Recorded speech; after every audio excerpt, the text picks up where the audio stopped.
So we just mentioned this a few minutes ago, that part of the Sanibel Causeway is essentially sawed in half.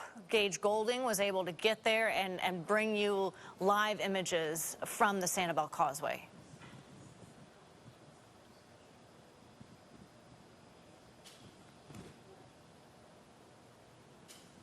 I think Gage is having some audio issues. Yeah, here. we're having some audio issues. Again, this is very fluid. This is live TV. We're dealing with a lot of technical issues that we're having to work through as well. So I promise you, as soon as Gage is able to get that live shot reestablished, we will be able to show you what the Sanibel Causeway looks like. Thousands of people, tens of thousands of people are without power this morning.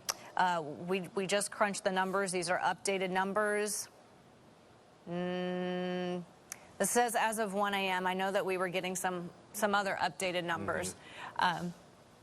Okay, we just heard from our producer, Lauren. Let's go back to Gage. I believe that we have reestablished that live shot out at the Sanibel Causeway, Gage.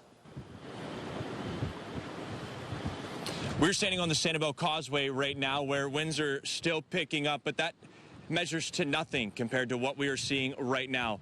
This is on the upspan, the A span of the Sanibel Causeway. There's a 50 to 60, maybe 65-yard segment of the bridge that has fallen into the Gulf of Mexico.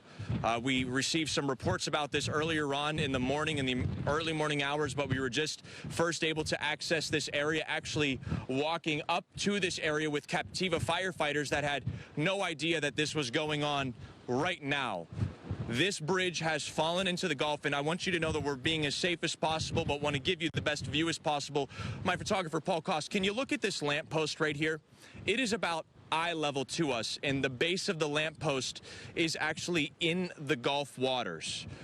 Pieces of asphalt now being lapped up against with the remnants of Hurricane Ian, the waters that are still churning here a little bit. But as we pan back over to this now missing gap, I don't think words can describe. We've seen all kind of devastation and destruction throughout this entire incident, but I don't think we've ever seen or believed that something like this could happen. The entire part of this gap here, like I said, I'm estimating between 50 and 65 yards of the bridge entirely clean cut right off and has fallen into the Gulf of Mexico.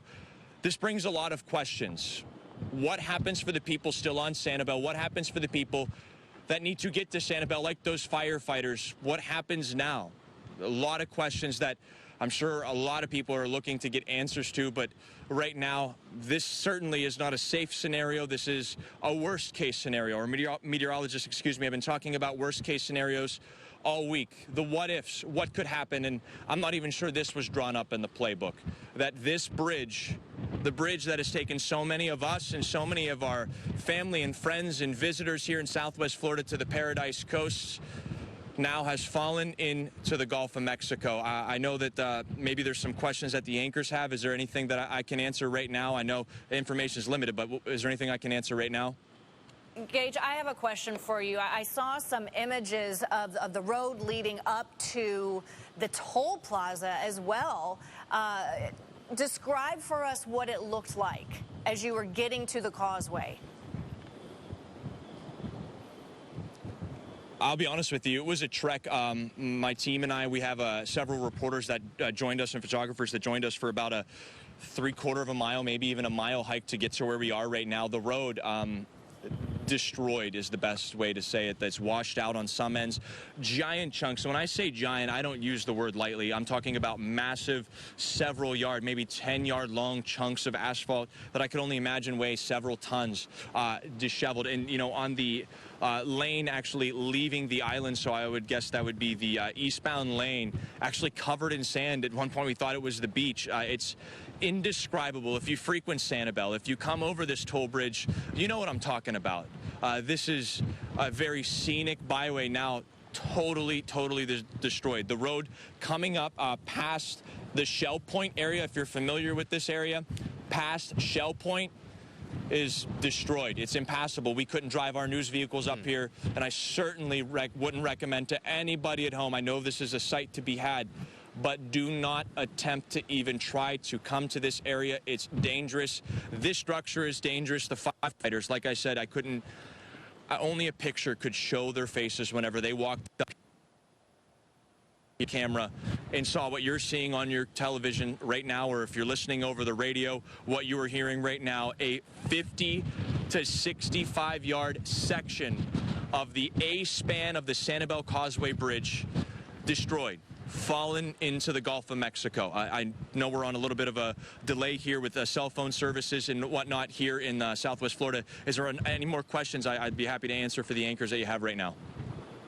I just, Gage, just for clarification, because I'm noticing too that we're, as it's about 6:15 in the morning, we're starting to get a lot more people tuning into our live streams as they're waking up to see what Ian left behind. So just for clarification, when you say A span of the bridge and causeway, does that mean that you have made it over the bridge and you're in an area of the causeway towards Sanibel? And now I understand he's having a hard time hearing me.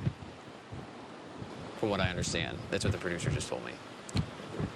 Once again, this is the A portion. So we all know that there are several spans here to get to Sanibel, the Sanibel Causeway Islands. There's 3 sections, right? So if we're heading onto the island from mainland Fort Myers, right? If we're heading onto the island, that big arch you go up, right? That big arch you go up, that way the big boats can go under. This is leading up to that big arch. So we're on the incline up right now. I'm not sure if the cameras can do it justice, but we're on the incline up to that big arch on that first span. So we cannot access the Causeway Islands. We are, I don't even know if the cameras can't see it. It's so dark out right now, but we're probably, I don't know, 100, maybe 150 yards from the actual toll itself. Can you see some of the reflective signs down there?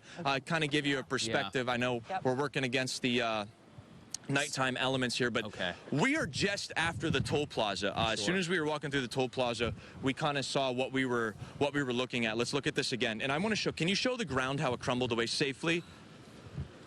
You see this ground, how it just crumbled away. I don't even know how to describe this, to be completely honest with you. It just looks like it has crumbled away. Once again, the big portion, 50 to 65 yards of the Sanibel Causeway Bridge Span A, has fallen into the Gulf of Mexico. This is the first of many live reports that NBC2 and ABC7 will be bringing to you here on air. We have a lot of questions, and we can promise you we're working to get you answers. Gage, back to you guys in the studio. Before we go, I'm hoping that our producers can relay another question to you. Okay, we're gonna continue to have Gage out there and gather additional information. All right, we're gonna be right back.